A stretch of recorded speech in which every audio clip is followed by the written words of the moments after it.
Hello, my name is Philip and this is for Phrasal Verbs. If you're new to my channel, welcome. In this video, I'm going to be talking about phrasal verbs that use run as the main verb. They are run across, run down, run out, and run over. Over here, you can see the contents of the video along with the times that each chapter starts. Down the bottom are YouTube's chapter dividers, and in the text description are quick jump links. All of those things mean that you can jump directly to any part of the video that interests you. Just one reminder, there is an accompanying poster for this video. The link is in the text description. It's high resolution, so it can be printed in quite large size. So let's get started. Run across. Run across is inseparable and transitive, and it means to meet or encounter somebody or something unexpectedly. There was no planning. It happened by chance. Here are some examples. He ran across all his old school books recently and was very glad he kept them.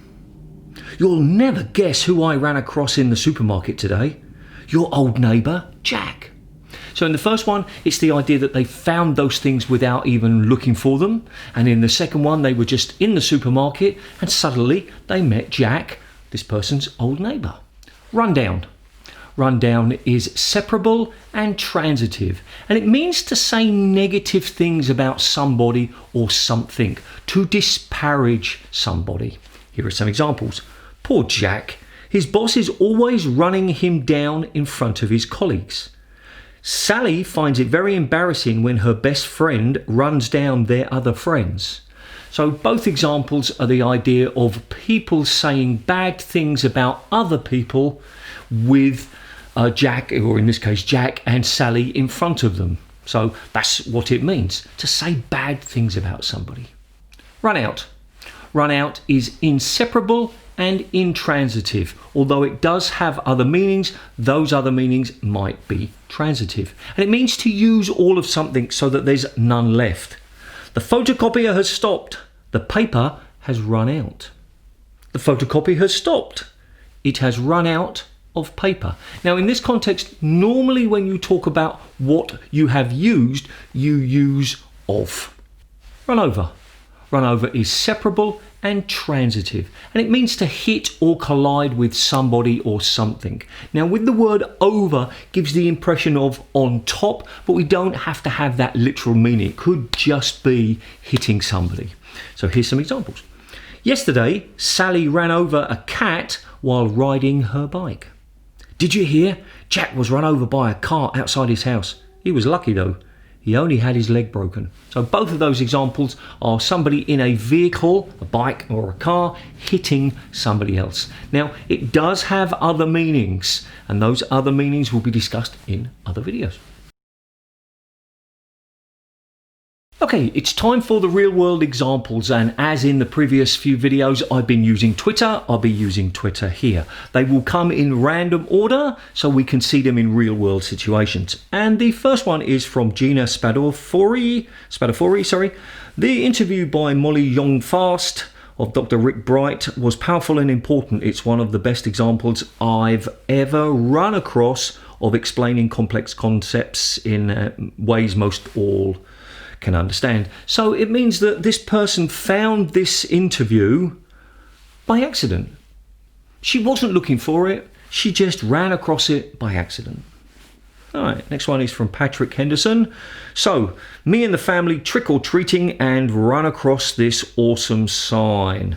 So you can see the sign, it's not political, it says Wu-Tang is forever. Wu-Tang Clan is a musical group. So this person was out with his family trick-or-treating, which is a Halloween tradition, and they saw this sign. There we go. Next one is from The Guardian. The lesson of lockdown 2, never again run down England's public health defences. So this is saying never disparage or say bad things about England's public health defences. Next one is from Troy Smothers. Well, that's an opinion. No one's opinion is wrong. Just because some aren't excited for this game doesn't mean they're wrong. It's just their opinion.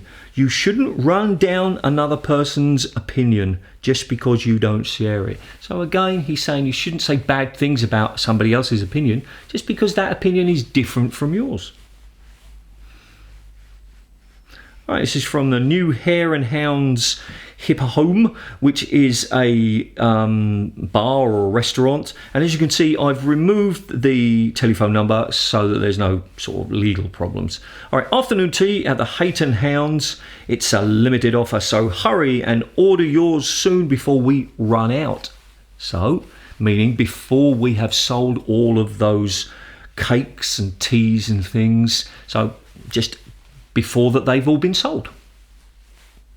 Next one is from Teddy B. Lagman, and it says, there's no time to lose. Hurry and grab a copy today before we run out.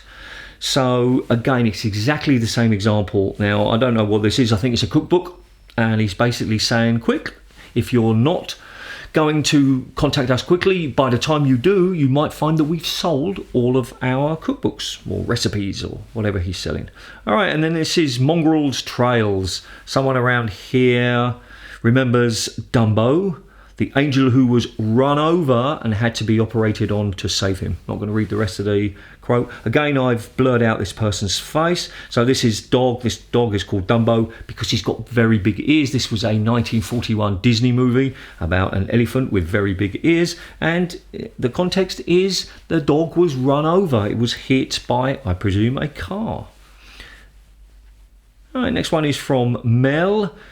But when black people did this over the summer to protest government-sanctioned killings, we deserve to be run over, right? So this is very political. Perhaps you don't agree with this tweet. I'm not interested in discussing the politics or the right or wrong. We're here to look at the language.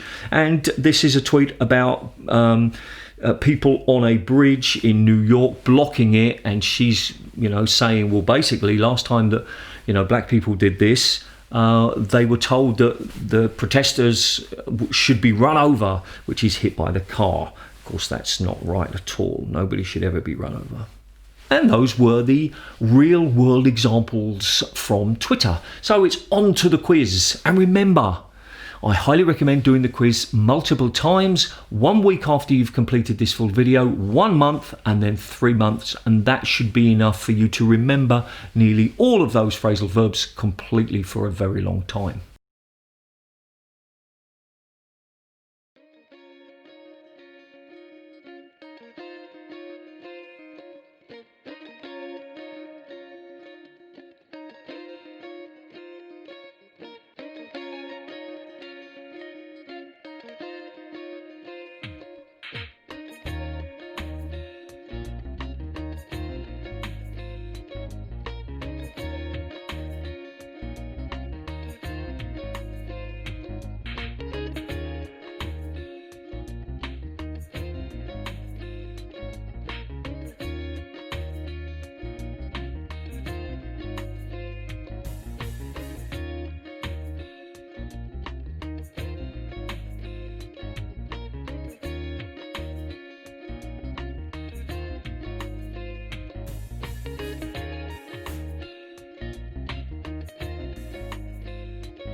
Well done for getting this far. Time for the comment homework. So, as you probably know, if you've seen any of my other videos, there's 3 parts to the comment homework. Part number 1 is try to use these phrasal verbs in long sentences or paragraphs. Try to use real world examples from your life. Of course, you don't have to share personal, private details, but you can always, something that happened to you. It will help you remember those phrasal verbs better, and you're more likely to use them. The second part of the phrasal verb, the comment homework, is to translate them into your native language. Now, I won't be checking this, but hopefully other speakers of your native language will be able to do that. You don't have to do a word-for-word translation. We're looking for the meaning. How would you say the same thing in your language? And the third part of the comment homework is to find real-world examples. So you can purposefully go looking for them, or if you use your English quite a lot, if you hear them, write them down somewhere in the comments perhaps and say, look, I saw it in Friends, or I saw it, in The Big Bang Theory, or I saw it in something, some television show, some movie, some magazine, some book. So real world examples like my Twitter examples will help you recognize that people do use them. If you like this video, please give it a thumbs up. If you loved it, please subscribe in the buttons here. Over here is a list of other phrasal verbs that you might find interesting, and down here is a video that YouTube thinks is a good fit for you based on what you've been watching. And remember, do something every single day to improve your English. See ya.